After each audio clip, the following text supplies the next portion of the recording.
Ko tahi rau e 50 mano tāra te uara o te pūtea i tāhaitia e Arapeta Hamilton i te ratonga tauwhiro hapori o Ngāpuhi. He mea whakamana tēnei i roto i te kōti.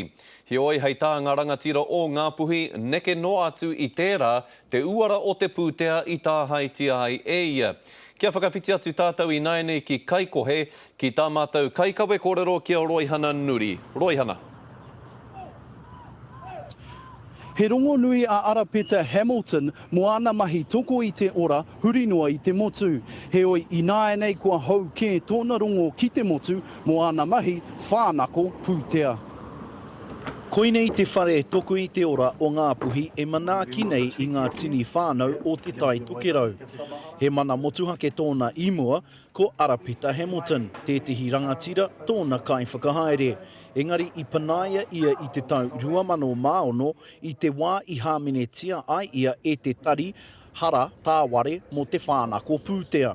E 5 tau i muri mai, kua whakai te ture ki ngā whakapai e 5.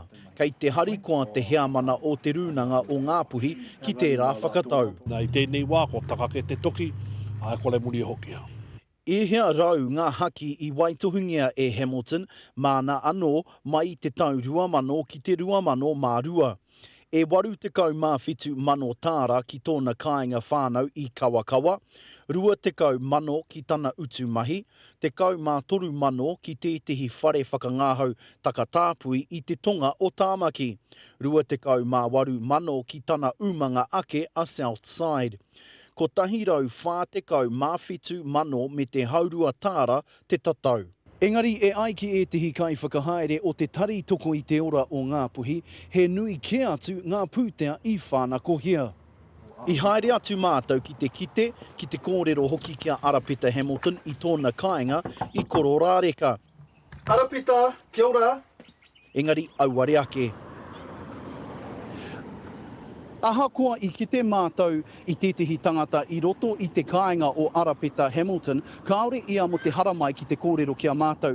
Heoi i naenei, kua puta, heoi i naenei, hei te tuatoru o te marama o Here Ture Kōka, ka puta te whakatau a te ture, he aha te whiu kia Hamilton. Tēnā koe Roihana Nuri tērā e te iwi i te rohe o Kaikohe.